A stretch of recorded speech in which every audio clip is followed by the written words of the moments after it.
I think part of what has kept me going over the last 20 years, when it really wasn't an ego thing anymore for me, I don't need it. I don't need it to feel good about myself or bad about myself or anything. I do feel bad about myself until it's done, and then I'm okay. And usually get enough encouragement to know that I didn't completely... Do you ever feel proud, or are you always, no, I could have done that better?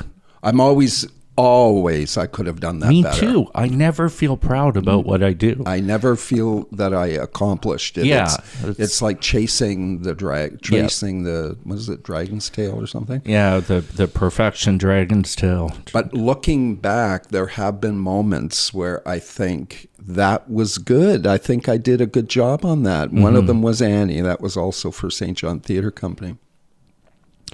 But it was because, I think a lot of it was just tailor-made for me. Like I looked like Daddy Warbucks, and the music was all right in my sweet spot range, so I could sing it. It was nice and big and fat, and I could sing like that. Oh, that would have been a good show to see. But the best part was that the young woman that played Annie, who I think was around 12 or so then, her name is Emma Weigel. She's was She's graduating from high school this year, and that was 5 years ago. So she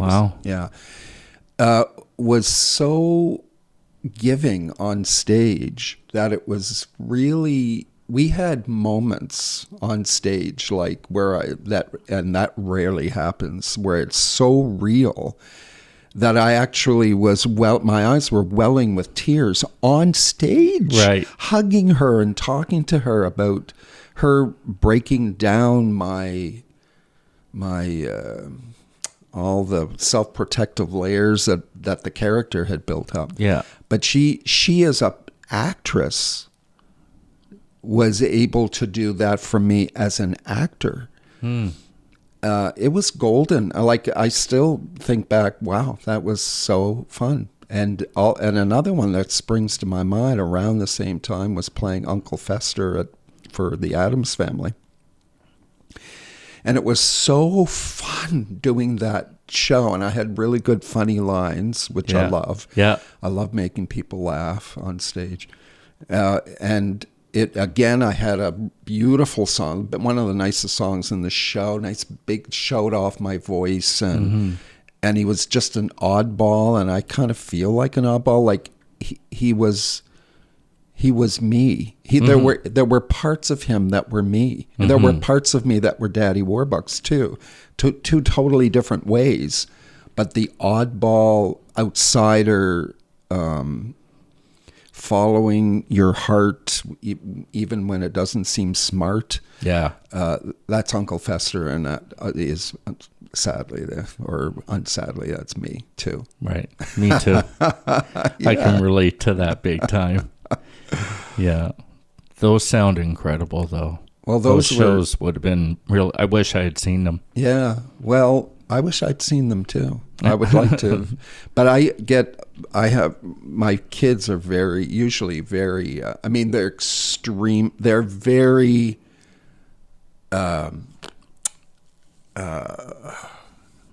like they'll tell me, but they will always also tell me that it was the best thing they've ever seen. So it's hard to explain that. Yeah. But if they really didn't like it, I feel that they would probably say something in a nice way to let me know. Yeah. Yeah. So mine would say, so fast. My oldest son loves to break balls. He'd be like, "Oh, Dad, nice job. Oh, real good on that one." Well, another show called, what's it called?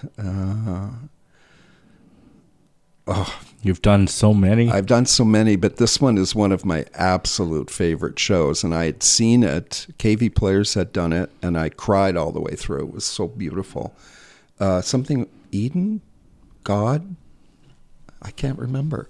But anyway, the first note that I have, this music is ridiculously hard, like ridiculously hard. all over the place, lots of words, which is my nemesis. All right. Memory stuff. Yeah. I'm looking at Children of Eden. Oh, okay. That's what it's called. The first note, I played God, of course, and the first note that I sing is way, way high. I don't even know what the letter is, but it's very high. Yeah. So there's all this stuff going on where I'm creating the universe, and there's people running around and dancers, and they've got banners, and there's things and puppets. Wow. And then I go, let there be, this really high note. And I had been sick for the week before that. This was about maybe 8 or 9 years ago. And I wouldn't even create it on this microphone because it might break it. It was like just an ugly sound. Right. Like it broke. It was I was my everything. I was trying to make that note like I always have most of the time before. Even nope. It was not happening. And after the show, I am getting to the point. After the show, my daughter, Martha, said, "Oh," I said to myself, "Poor Dad." I went, "Okay, well, yeah, that summarized what was happening, poor Dad." Yes. So I never did, just as an aside, I never could sing any of the high notes in that show all that whole week. So I ended up just and this is about creation and being creative. I didn't even know I could do this, but I sang alternate notes all the way through. Just when I knew they were coming, I would think, what note will fit in this chord and allow me not to sing those high notes because I had lost them for the week. I was just too sick. Right. So you're in performing live, and you just stumbled upon that ability out of necessity. Mm-hmm. Yeah. Oh, yeah. There's like literally sweat running down my sides, like pouring out of my armpits because I'm working and focusing so hard. Yeah. Because I think maybe all actors do this. I don't know. But I treat every show like I'm getting paid, $1,000, $2,000, $3,000, $10,000 a show. Yeah. Like I want it to be the very best I can. Yeah. Like I give it my all. Yeah. And well, I think it doesn't just happen for actors per se. I think a lot of creatives find themselves in situations where necessity flares up this creative solution that exceed our own expectations or our own understanding of what our limitations were within our talent we're pursuing. You're absolutely right. I've had that many times, and I've talked to many other creatives. So it's interesting to hear that from an actor's point of view on stage, and the music's going, and there is no chance to clear your throat or whatever. No. You just gotta. I can't stop the show and say, I can't sing these high notes. Right. What should I do? Like I didn't have a chance to even, I just did what I needed to do, which also reminds me of another story.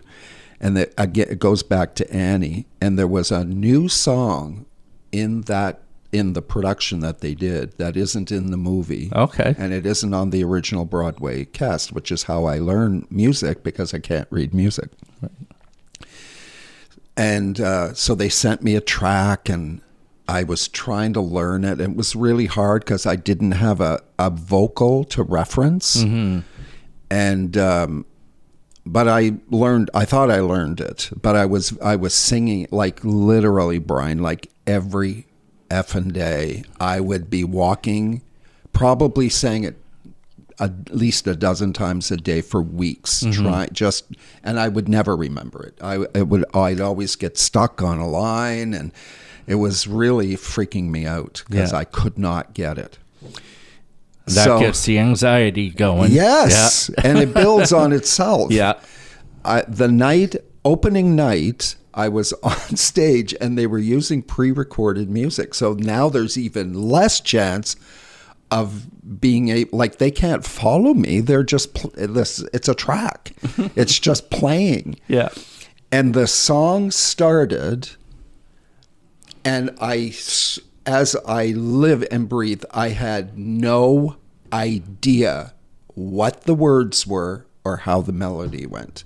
I heard the music, and I actually was thinking in front of the audience, and as the music's playing, and I'm looking at the conductor, because there was a music director. Mm-hmm. I'm so sorry. I'm about to screw this song up because I don't know what it is. My cue came, and I opened my mouth, and I sang the right line. And I'm turning to myself in my head going, what just happened? And then the next line came up, and I sang the next line correctly. Mm-hmm. I was literally having an out-of-body experience. Something inside of me was doing what it had been trained to do, and the other part of me was going, what the is going on?